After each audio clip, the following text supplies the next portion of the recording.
If your chest is crushed on the road to Key West, the helicopter will not make it in time. That is not a figure of speech. There is no trauma center anywhere in the Florida Keys, not in Key West, not in Marathon, not in Key Largo. The nearest one that can treat you is a 55-minute flight away. The window in which a body can still compensate for that kind of injury is 60 minutes.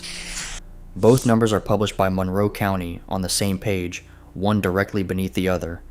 And the 55 is flight time alone. Engines already turning, patient already strapped in the back. Now, the road they apply to. 113 miles of two-lane highway laid across open water with a 6-foot shoulder, a low rail, and down the middle, a painted yellow line and nothing else. No median barrier. The limit is 55, which means you and the truck coming the other way arrive at each other at 110. On a clear morning, it is the most pleasant driving in America. Sandbars through the shallows. A pelican riding the air beside your door at your own speed. Almost everybody who drives it drives off the other end and never thinks about it again. Ask somebody what is dangerous about the drive to Key West and you already know the answer. The water. Going over the side, the roof under, the doors that will not open. That is what everyone pictures, and it is why people slow down on the bridges and speed up the moment they are back on land. The record says something else. The people who die on this road are not the ones who left it, they are the ones who couldn't. Henry Flagler never meant to build a road. In the first years of the 20th century, he decided to run a railroad from the Florida mainland out to Key West across 100 miles of shallow water, mangrove, and coral rock. Not one bridge, but a chain of them, island to island, out to the last rock in the line. Picture the work.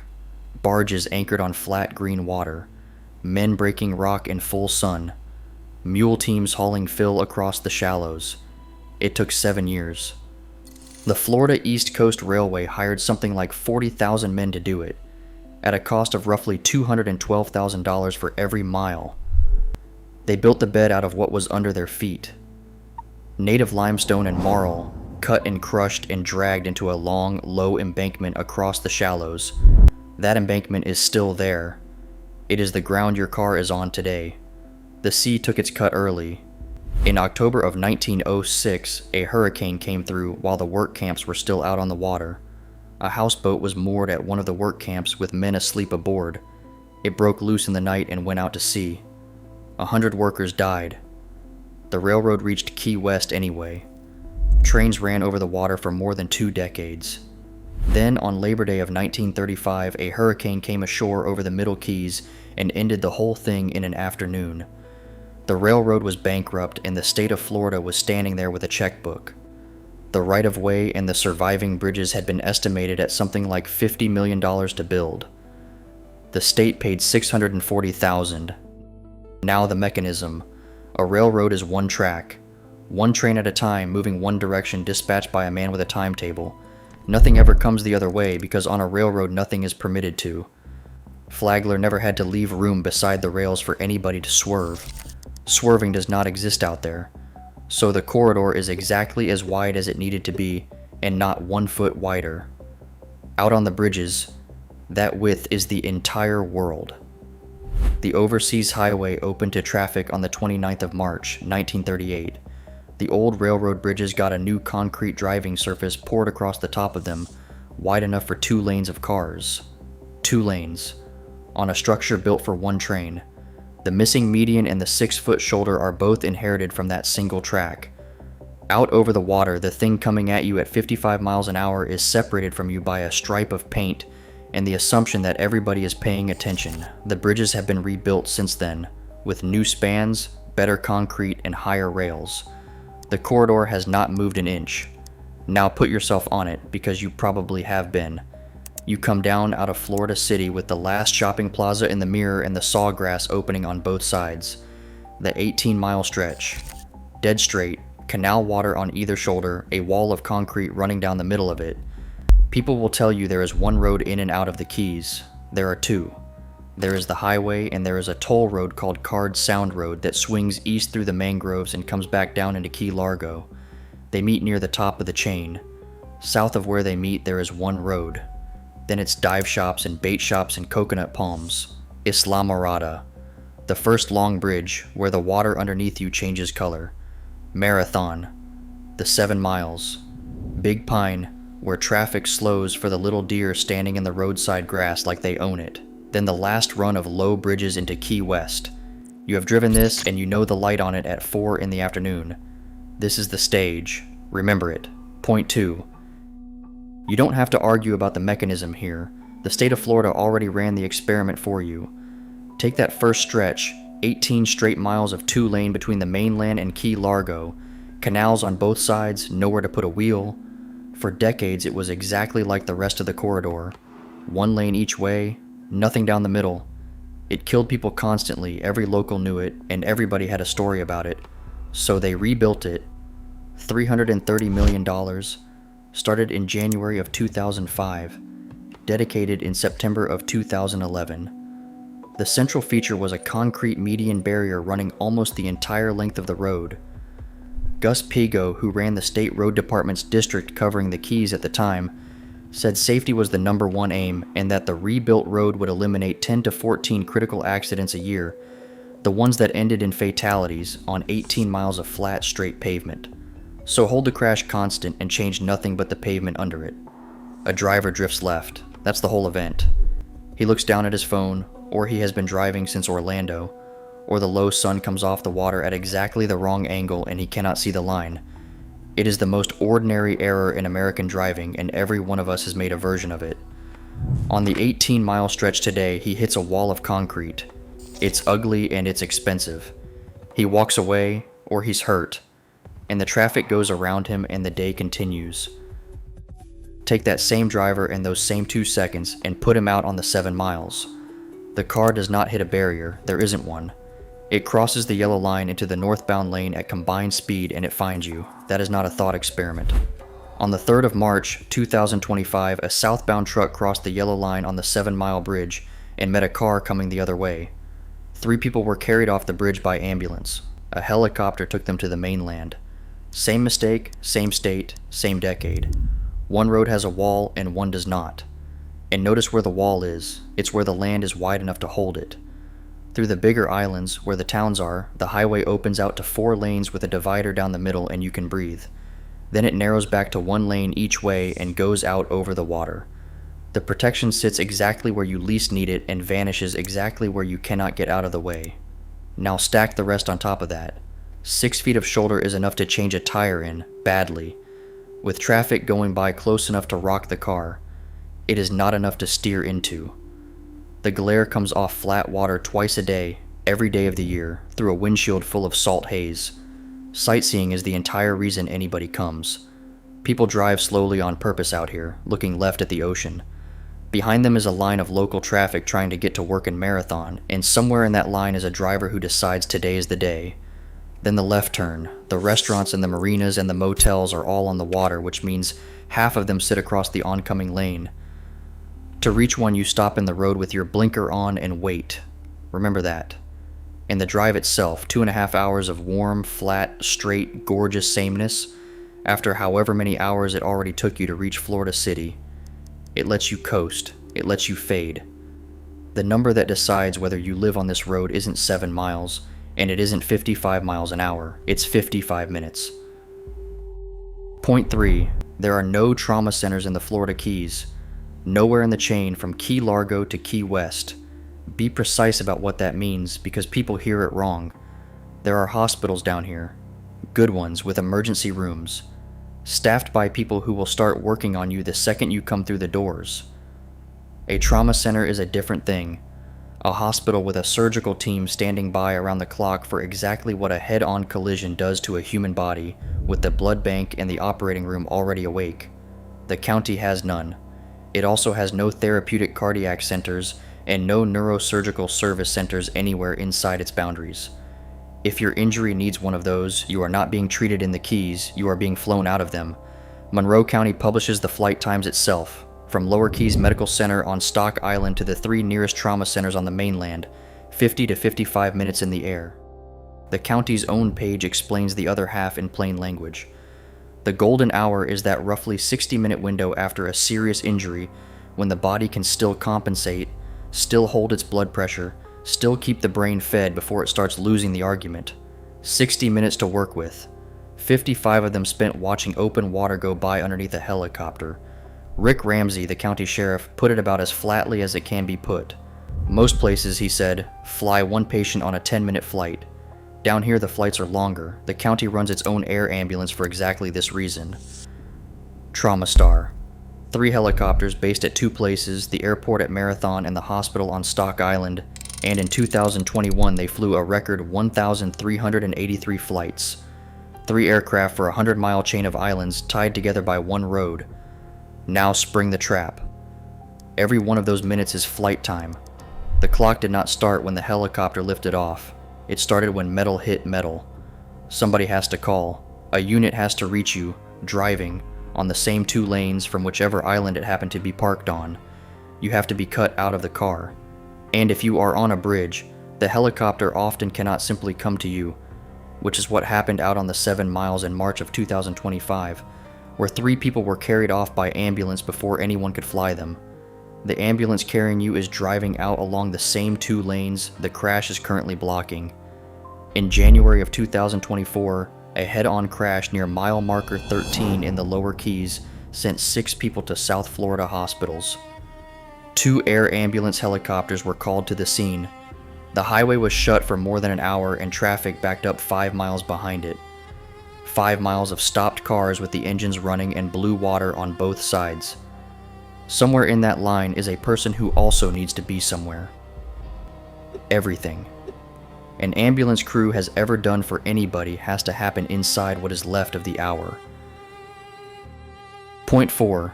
Now the objection, because I know you have it loaded. Roads don't kill people, drivers do. The tourist doesn't know how to drive. The local is in too much of a hurry.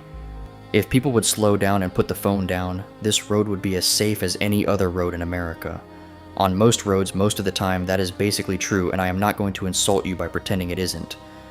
But one thing a road decides entirely on its own, with no vote from any driver: what an ordinary mistake costs. So look at who has actually paid and at what each one of them takes away from you. Start with the water. The belief that this road kills you by putting you in it. At 10 minutes to 1 in the afternoon on Monday, the 2nd of March, 1981, Peter Charles Fancher was at work. He tended the swing bridge at Moser Channel, the section of the old 7-mile bridge that opened to let boats through. He was 39 and he lived on Big Pine Key. He worked in a wooden hut. A passing truck struck the bridge above him. There were gas tanks beside the hut and they caught. He was killed instantly. He was not driving, not speeding, not a visitor, and he never went in the water. He was standing at his own workplace in the middle of an ordinary weekday, and the traffic on this road reached him where he stood. Take the next belief. Every local holds it.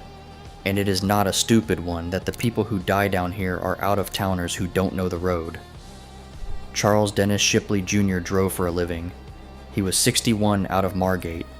At about 4:30 in the morning on the 5th of December, 2023, he was southbound near mile marker 21 on Cudjoe Key.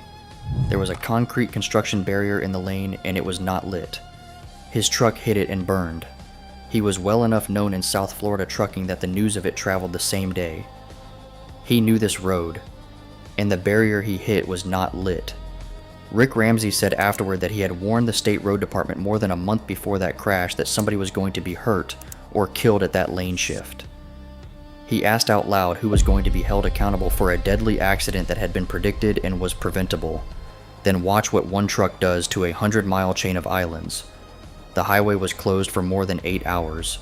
More than 27,000 customers lost power. Northbound traffic was pushed onto the old state road running beside the highway, and only vehicles no larger than a pickup could use it because the old road is too narrow for anything bigger. One truck, one unlit barrier, and the whole chain stops. And now the last one, and the reason I made you wait for it. The belief here is the one you are holding hardest, the one you would defend in the comments if I asked you to. If you are careful, if you are sober, if you are not in a hurry, you are fine. On the 5th of March, 2018, 4 women were on vacation from Spain, driving on the highway near mile marker 79 in Islamorada. They had stopped in the travel lane with the left turn signal on, waiting for oncoming traffic to clear so they could turn. That is the complete list of everything they did. They were not moving.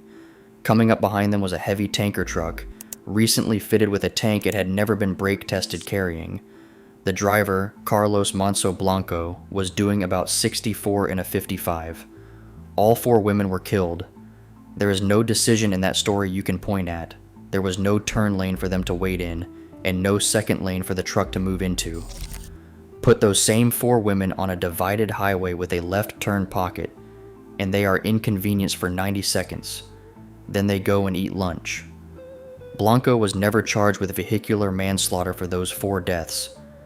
His punishment was traffic school and a 6-month suspension of his driver's license. A federal jury in Key West awarded the families $11.8 million in July of 2021, and a federal appeals court upheld that judgment in October of 2023. Whatever picture you have in your head of the person who dies on the road to Key West, it is probably wrong. He is at work. She is stopped with her blinker on. You do not have to make a mistake on this road, you only have to be on it when somebody else does. So put the record together and be honest about how thin it is. Troopers investigated 10 fatal crashes in the Florida Keys in 2022, according to Kathleen McKinney, the Florida Highway Patrol lieutenant who commands the sub-district for the Keys. That is a small number for a 100-mile road. And if you live down here, you already know it, and you are right to say so out loud. Now set it beside what the state said about the 18-mile stretch on its own, before the barrier went in. 10 to 14 critical accidents a year that ended in fatalities on 18 miles. And set both of those beside the county's own helicopters lifting off 1,383 times in a single year. Those 3 figures are not measuring the same thing, and I would rather say that than have you catch it. Troopers count crashes they investigate, not people. The state's estimate was a projection written to justify a rebuild. The flight count includes heart attacks and strokes and diving injuries, not only wrecks. So take them as a range and a direction, not as a hard number. The direction is not in dispute. This is a place where serious injury is ordinary and the treatment for serious injury is somewhere else. And here is what the record can no longer give you at all. In April of 2020, the Florida Highway Patrol stopped releasing the names of people killed and injured in crashes, citing its reading of the Victims' Rights Amendment that Florida voters approved in 2018. The counting continues. The names stop. None of this is hidden either. The speed limit is posted the length of the road. The flight times sit on the county's own website, in public, in plain English, where anyone could read them before they get in the car. Almost nobody does. The road pays you thousands of times first. You have driven past a monument beside the highway at mile marker 82 in Islamorada, a small plaza of pale coral rock set back from the road, palms around it, a stone obelisk standing over a crypt. People pull in, they read the plaque, take a photograph, let the kids run on the steps, and get back in the car with the air conditioning still running. It is called the Florida Keys Memorial. Locally, it is just the Hurricane Monument. It was dedicated on the 14th of November, 1937, for the dead of the 1935 storm. The obelisk stands 18 feet high. That height is a measurement, not a design decision. 18 feet is roughly how high the water came. You are not looking up at a monument. You are standing on the floor of a sea that was here. Monroe County's coroner, George Rollins, counted 423 dead that November. More bodies came out through the winter, and by the following March, the official number was 485. Roughly 3 in 5 of them were veterans. The War Department shipped fingerprint records down to identify them.